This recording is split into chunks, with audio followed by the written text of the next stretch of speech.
नांदेड जिल्ह्यातील अनेक भागांमध्ये सोयाबीन पिकांवर येलो मोज़ॅक विषाणूचा प्रादुर्भाव झालाय। त्यामुळे ऐन फलधारणेच्या काळामध्ये सोयाबीनची पाने पिवळी पडून गळून जात आहे। पाने गळून पडत असल्यामुळे सोयाबीनच्या पिकांची अन्न निर्मिती थांबत चालली आहे। त्यामुळे उत्पादनामध्ये मोठी घट होण्याची भीती कृषी तज्ञांनी व्यक्त केलेली आहे। नांदेडच्या नायगाव, मुखेड आणि बिलोली तालुक्यातील शेकडो एकर सोयाबीनच्या पिकावर हा प्रादुर्भाव आढळून आलाय। नांदेडमध्ये खरीप हंगामामध्ये सर्वाधिक पेरणी ही सोयाबीनची झालेली आहे।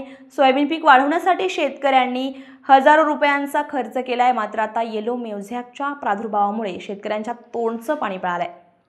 महादेव चिंतले, टाकळी तमा, तालुका नायगाव, जिल्हा नांदेड या ठिकाणून शेतकरी बोलतोय।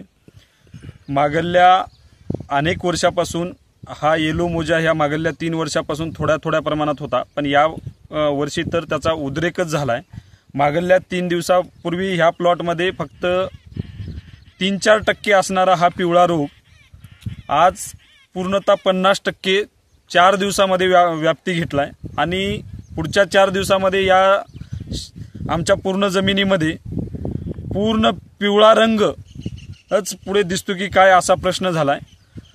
तर या रोगावर आम्ही अनेक कीटकनाशक आता ह्या 4 दिवसामध्ये 3 फवारण्या केल्या, तरी पण याच्यावर कुठल्याही प्रमाणात अटॅक सावरताना दिसत नाही।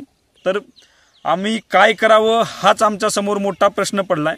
तर या ठिकाणी आमच्या या शासनाला, या कृषी विभागाला एवढीच विनंती आहे की आमच्याकडे थोडं या येलो मोज़ॅक रोगामुळे आम्ही होणाऱ्या त्रस्त शेतकऱ्याकडे लक्ष देण्यासाठी वेळ मिळेल का आणि लक्ष देतील का, एवढीच आम्ही सरकारकडे अपेक्षा करतोय। स्टार महाराष्ट्र न्यूज साठी तानाजी शेळगावकर, नांदेड।